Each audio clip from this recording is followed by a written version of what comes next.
you. We're joining you live, and we're going to have a great discussion today. And I have my friend Nina, who is based in Mallorca, but right now she's in the Grand Canaries, and she's joining me, and we're hoping to have a lively discussion today. Hi, Nina. Hi, David. Thank you so much for having me here. Yeah, we're laughing because we've had something going on with the technology today, but we're still going. So very good.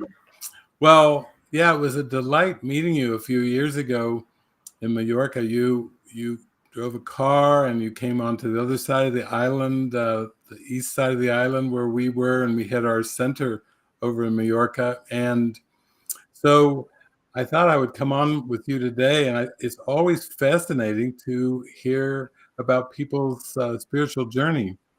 So I know that initially you started off in yoga, and you still use the yoga, the tool of yoga, but also you've gotten much more into the emotions and shadow work, maybe clearing away the thoughts and the beliefs and clearing away the emotions to bring about a healing. So maybe you can share a little bit about kind of where you started and from Germany. You're originally from Germany, and then how you got and kind of evolved into this spiritual journey. Sure. Yeah, so it's 5 years ago actually that I have been in a place where I felt that I need a change. And I just listened to myself and I received the invitation to go to Mallorca. And yeah, miracles happened. And I was listening to myself. It was the first time that I really gave myself the time to be alone with myself, to be completely distracted. And I felt like I need to go to travel. I always wanted to travel. And so allowed myself to, yeah, to follow this inner calling. And then went on a world trip and I done my second certification in yoga, and then I felt like, yeah, that's what I want to do. I want to share what I learned in retreats, and I want to work with people, and I want to help people to heal, and yeah, to share the journey together, because I think that's all about it, to connect with each other and to help each other on the way, so that we can feel our essence. Yeah. Yeah, and. So I decided then back in the days, I think it was in Bali, that I want to start, yeah, with the holistic retreats. And in the last few years, I was able, yeah, to learn more about yoga and then about Ayurveda, nutrition, and everything what um, what helps us to become more healthy and to become a one.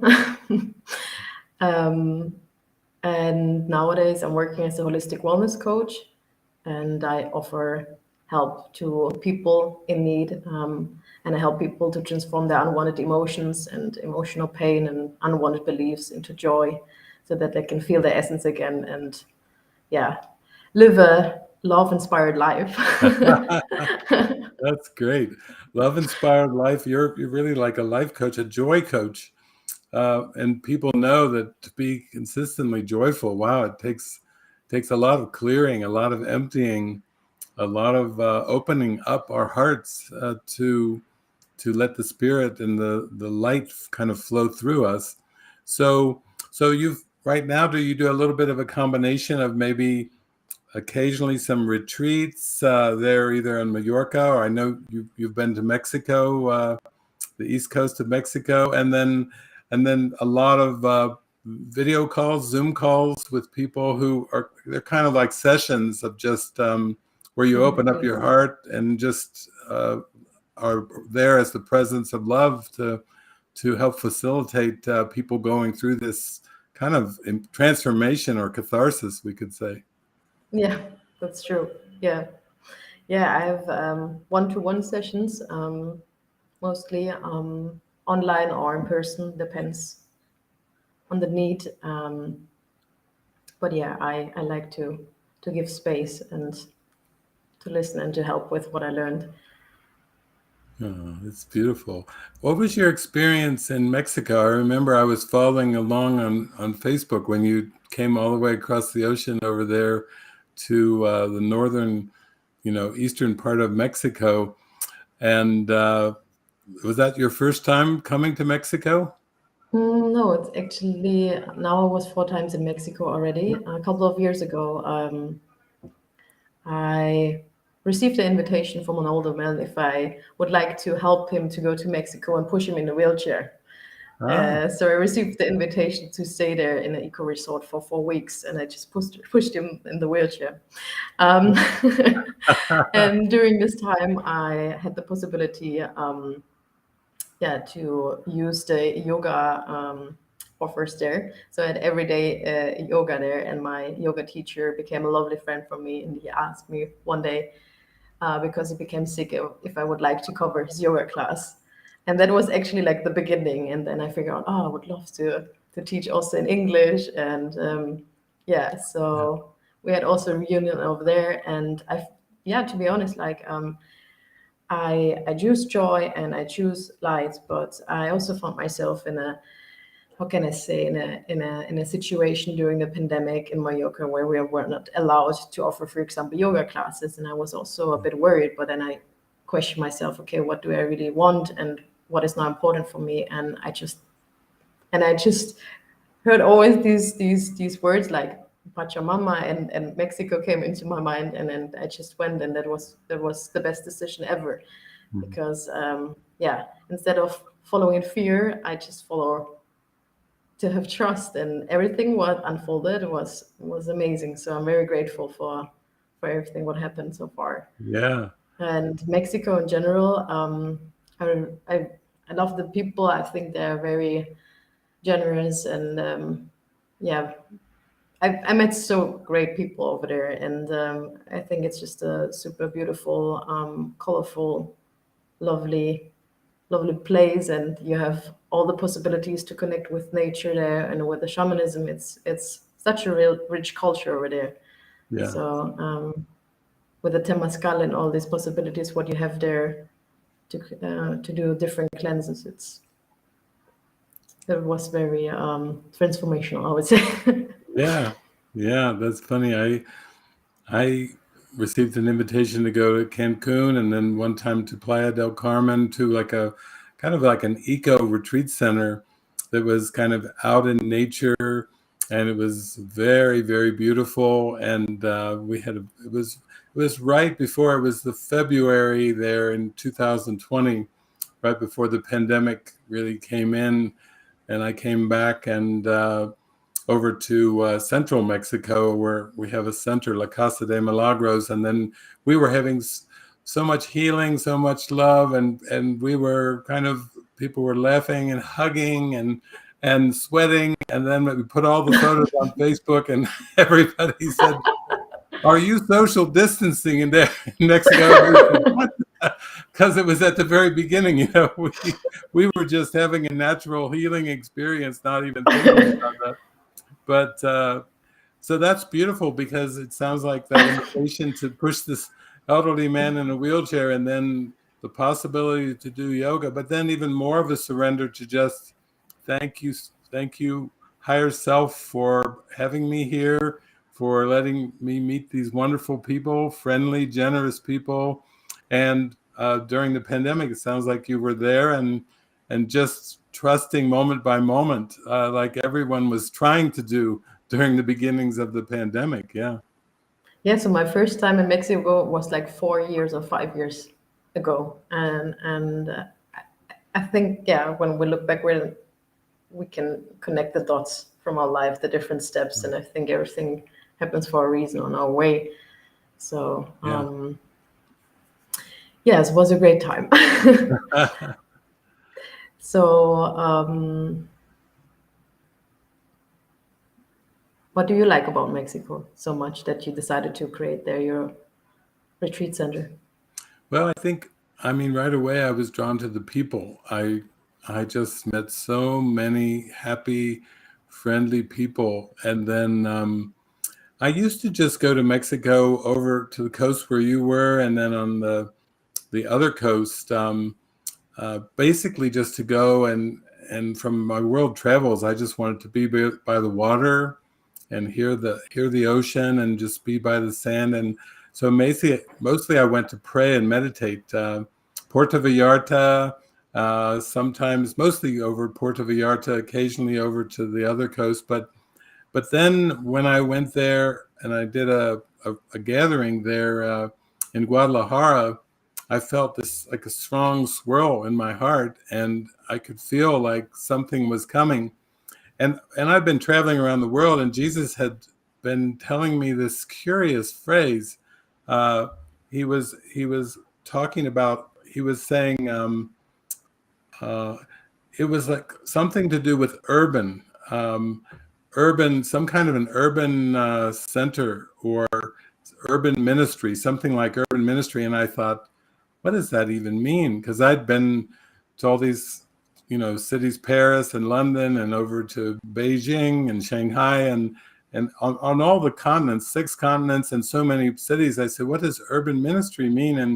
And then when I was there in Guadalajara, I felt like something like this is it. And Guadalajara is the second largest city in Mexico, so it's very urban. So I went a little bit to the north of it to a place called Lake Chapala, and it was felt beautiful. It was a lot of expatriates from Canada and United States, and I would go around in this little village called Ajijic with all these little dots on it for the I's and the J's, and and then I felt this warm feeling in my heart, and I felt like, huh, because there were Mexican people all over, but they were speaking English in the village, in the restaurants, in the pubs, and I thought, this is like a little English center in the middle of a Spanish country. I said, this is very strange. And then on my way, I was going to fly back to the United States. Uh, Somebody had put a real estate. I was staying with a minister and his wife, and somebody had put a real thick real estate book. And I didn't know it, but one friend of mine had said to another, don't let David see that book. Please don't let David see that real estate book. And then I saw it, and I opened it up, and I saw this house with a swimming pool and 17 palm trees. And I said, that looks really good. I would like to visit it before I get on the plane. So I went to visit it, and everything unfolded to be able to buy it as part of a nonprofit, as part of the ministry. And it's just flourished. That was back around 2000, maybe 13. So here we are about 9 years later, and it's just flourishing. And we've had to trim the palm trees a little bit. One of them came down in the wind, but there's a lot of healing going on there, a lot of healing. So if you ever make it back to Mexico for your 5th time, then you know you have a warm invitation to come over there to central Mexico. So you stay 1 month in November there? So for the whole November, or? Well, I go there. I'm going to be there, yeah, for November and into beginning of December, till like December 5th, or So, and then I think this is my first trip back there since since last December. I was down there. I was down there for probably about 2 years, or a little bit over 2 years. Even got a residency card. That was a miracle too, because I like Mexico so much, but I live a very simple life, and I don't have all the kind of things like big bank accounts and all those possessions and things. I live a very simple, non-possessive life, but I wanted to go to Mexico, and I wanted to be able to stay there, and so they sent me to the Mexican embassy in the United States in Utah, and the first woman, she said, "What do you own?" And I said, "What do I own?" And she said, "Yeah, what is your possessions and your bank accounts and all this and this?" And I said, I don't know. I live a simple life. And she said, "What? And you want to live in Mexico? What are you just going to let the government take care of you?" I said, "Well, she said, "Do you have anything?" And I said, I have nonprofit organizations. There's a couple nonprofits. She said, "Do you own them?" And I thought, you don't really own a nonprofit organization. So I said, she said, bring in something, bring in statements, show something. And I said, oh. So I told my friends, I said, she wants something. So they put together a stack of whatever they could find to try to make up something that looked like I'm a regular person. And then I went in there again with that, and she said, okay, now go talk to the assistant director. I said, okay, great. So I went in and talked to the assistant director. She smiled, she laughed, she just looked at me and she said, I just have 2 questions for you. I said, oh, okay, here comes the interview. She said, 1, do you like Mexico? I said, yes, I love Mexico. That's a tough one. That's a tough one. I love Mexico. I love the people. What do you like? I like the people. I like the culture. I just really enjoy Mexico. I've been going there for some years, and I like the water, beaches, and I told her that. So then question number 2, would you like to live in Mexico? And I said, yes, I would like to live. So she was like, perfect.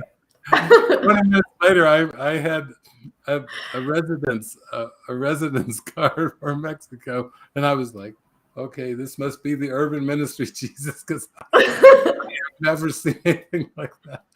So anyway, I'm a permanent resident in the United States and in Mexico. So I thought about it as well. Like that passport, and then I have a residency card. So there's definitely no problem. In fact, it comes in handy when you want to host somebody or whatever. You've got a residency card. You can just say, "Oh yeah, this is a friend of mine," and then they're more likely to get in. So it's nice. Worked out. Spirit is really, really giving us a good life. Yeah, we can be very grateful, huh? Yeah, we can be very grateful. It's actually amazing, because I think whatever we started off in our life, we started listening to our intuitive self, and then that was the big step. And then we started to get these prompts or these guidances, and like you said, you can kind of see the patterns in your life. There's no accidents of who you meet and where you go. And I was saying the other day, I feel so grateful because I got to travel around to 49 out of the 50 states in the United States. And the only one I didn't go to, they invited me to Alaska, but I sent a friend of mine, Suzanne, to go up instead because I had something going on. But yesterday I was on Alaska Airlines. So I think the Spirit's saying, don't forget about Alaska. And then I got to go to 44 countries around the world and on 6 continents and meet so many loving people like yourself that are just following their intuition, and living their life based on their intuition instead of all the programming. Because, when we really look at it, we see, I grew up in America and a lot of the programming, you grew up in Germany. I have a German last name, and my grandfather's name was Heinrich Hermann Hoffmeister. Heinrich Hermann Hoffmeister. That's right. And so there's a lot of symbols that are tied in with Germany, for sure. The people I meet and the places I go, and I've enjoyed my times over in Munich and Berlin, and gone to some beautiful places and met so many beautiful people in Germany. And then, meeting you down there in Mallorca, it was like, that was an interesting place for us to end up, and you're still there. Well, yeah, I'm based, but I travel a lot. So I was more in Mexico now, I think. Yeah, I was also in the US last year. I was also in Utah. Oh, really? Moab. Yeah. Oh, wow, Moab. Yeah, that's very beautiful. The arch. Incredible. Yeah. Yeah. That's not too far from where I am. I'm kind of in rural Utah to the south of Salt Lake City. I'm a little bit southeast, and I think Moab's a little further to the south than that. But it's gorgeous for me when I go out to go to get groceries or go to a town. The mountains and the the valleys and I mean, right now it's fall over here. It's autumn. So the trees are all changing.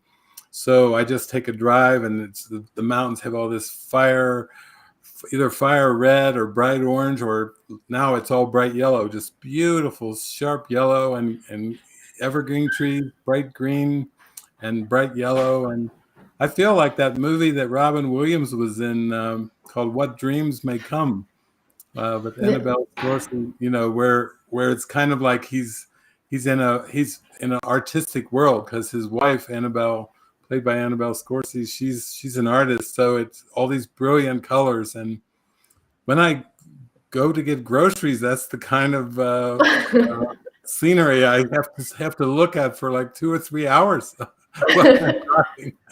So I You feel live like the dream. yeah, it's like one of those screens, screensavers that they have for like Exactly. driving through a screensaver, where you're driving. Whoa, whoa! Every 5 minutes, lakes, blue lakes, and sparkly yellow It's so colors. beautiful. Yeah, I love Definitely that. one of my favorite memories.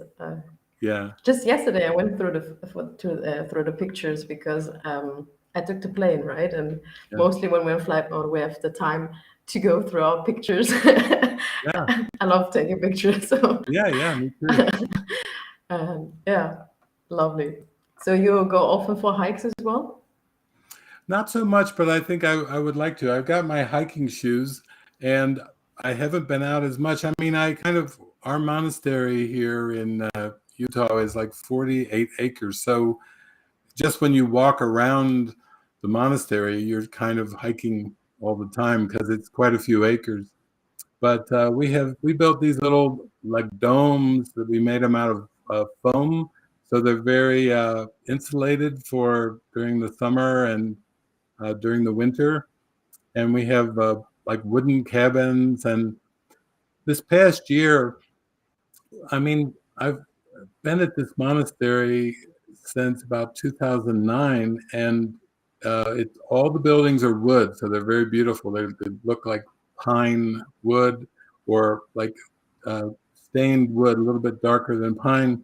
And then, but it takes a team to fix them up and stain them, and we have to pour your heart in like the old craftsman. You have to really give your heart with the decks. And so now it's not like your typical monastery. Most of the time people think of monastery, they think of monks and nuns and just praying all day and making fudge or cheese or something. uh, we actually have 2 hot tubs at our monastery. People are like, "What? Hot tubs, what is it?" But it can be cold. It's kind of fun in the winter to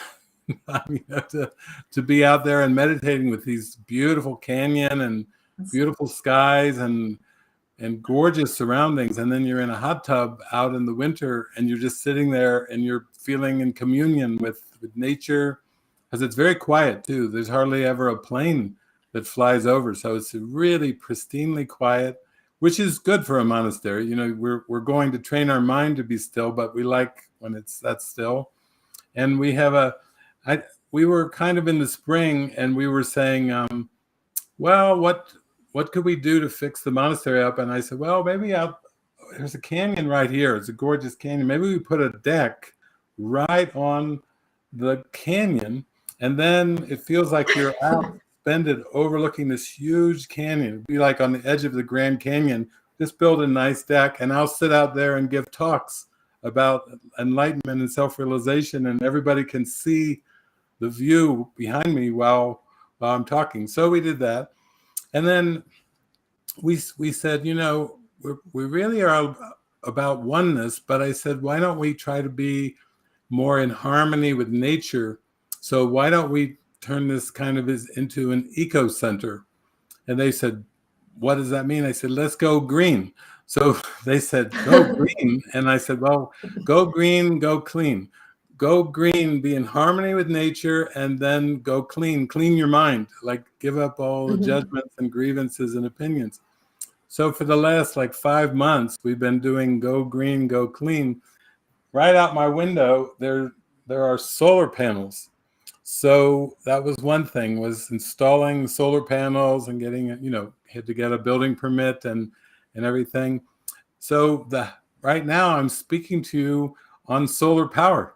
We're kind of, it's a step to go a little bit off the grid of the city grid because we're way out here.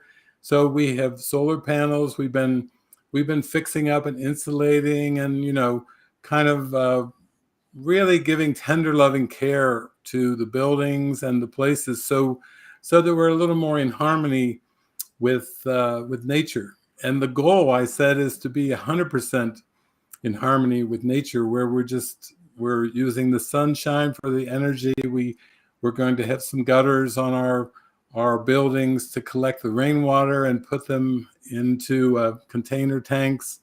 So Mother Nature's giving us rain, sunshine, and let's just live a simple life in harmony with nature here. And so we're kind of off the grid, and we're just into prayer and meditation and laughing together, being spontaneous, being playful, and Beautiful. being our natural selves. That's the goal.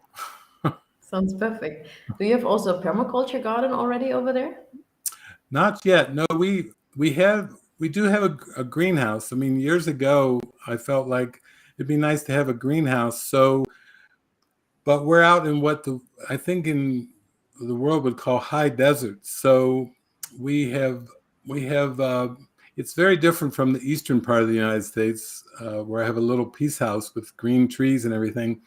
So there's not as much water out here, but we tried growing things a little bit in the greenhouse, and then we found, wow, the sun is so strong out here. It's great for solar energy, but so we had to get a humidifier and learn how to vent the thing. So we're moving in that direction. But if you know about permaculture, maybe you could come and give us a few pointers. We would love to go in that direction too. Yeah. I know a few people. Sure, I can give you some contacts. Oh, that's beautiful. We used to have these people in the United States. I think they're known all over the world. Have you ever heard of woofers? Yeah. Organic farmers? Yeah. I was just thinking about that as well. Yes. Yeah. I've always studied different communities all around the world and visited many of them. So I was getting many ideas, and I like the idea of organic farmers that would kind of move around the world and just go to help you out. And sometimes if you need a little help with something else, they're happy to live and pitch in. So I've met some amazing woofers or around the world just in holy encounters with them. So I try to stay open to ideas of anything that the Spirit wants to bring in, and just welcome it when it comes. Yeah. Yeah, that sounds great. Just one person wrote, I lived completely off the grid for 10 years. No hydro, no phone, no running water, no bills. Lovely. That's really going inward. Right. Yeah, right. Very simple. It's going full in. Yeah. It's interesting. When they were asking me, they said, so what is the goal? And I said, well, for me, go green is just to be like more eco-friendly. And I said, our utility bills here in Utah are really not that high compared to other parts of the country. So we're not doing it out of a sense of need or lack, but it's a sense of, it just feels more in harmony. And as we move forward in the world with the seemingly scarce resources and water and electricity and everything, it just feels more natural to live a simple life. And I've always tried to live a simple life. And when I've talked to Jesus about it, Jesus will say, well, if you want the simplest life, the very simplest life, it's to be ego-free. He said, because he said it's your thoughts that are polluting your mind. And it's your thoughts that are ego that makes everything complex. But he said, if you're ego-free, you can live anywhere. You can be with any people. You can be your joyful, happy, peaceful self. And then it's not circumstance dependent. It doesn't depend on the environment or the people or the personalities.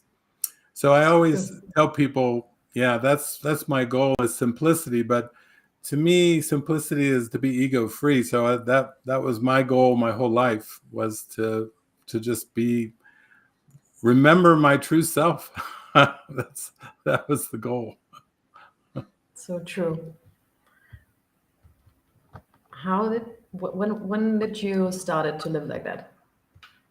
To Well, decide I wanna. I mean, it's not a getting rid of the ego. It's more like to focus more on on the love spirit. or spirit. Yeah. Well, I think I was in university. I was in university for 10 years, and towards the later part of the university, like during the last 2 or 3 years of university, I started to feel something in my heart that was starting to like feel like activated or energized, like I was going to be going in a whole different direction. Kind of like you said, you went to Bali. I actually have a friend here, Amelia, who I did a one-on-one with from Bali, and now she's here. She's here in Utah Nice. at the monastery. But I started to feel like, well, I feel called, and I don't know what it is. And then I started to read some books and see some signs and symbols, to be more aligned with spirit and to transcend the ego to the extent that I'm willing to do that.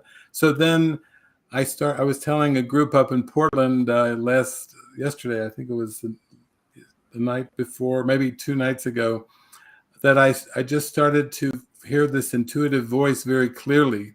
And it told me to take a travel, like you've done a lot of traveling.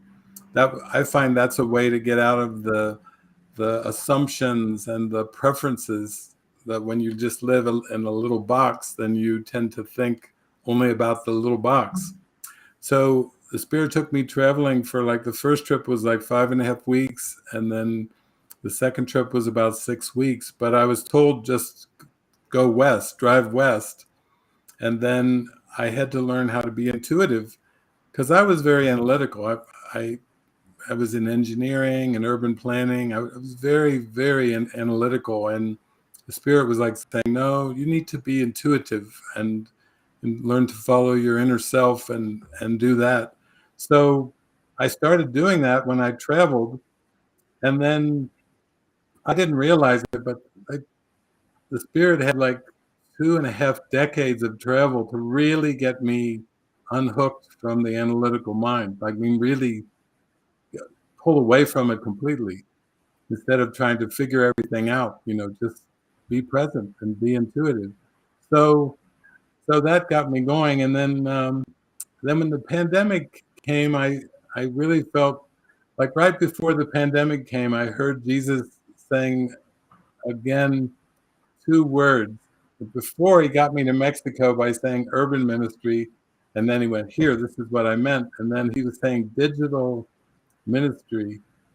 And so I said, digital? But I already do things online, but I didn't realize with the pandemic, I had no idea that Zoom would explode and everybody would be indoors. But Jesus, even the November before the pandemic hit, he said digital ministry. And I told everybody, and they all said, what? What does that mean? And I said, I don't know. We'll find out. These last couple years, we found out what it meant. Wow, impressive. So it's after a while, I just say, I just want to follow. I just want to listen and follow and trust, learn to trust. And yeah, that seems to be the way that it Step goes. by And I step. do, yeah, and travel is, I still have so much fun. I have fun meeting people on airplanes and in airports, and then when you land, the people are just adorable. Everywhere you go, you find these adorable, just like angels. They're just like It's earth. so true. It's so true. I met also the best people on the planes and all over the world. Yeah, Yeah.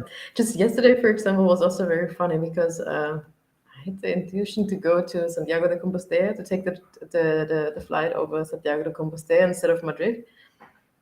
And I mean, there were so many spiritual people there, right? Because yeah, it's the end of the hike, yeah. and I had a delay of 5 hours.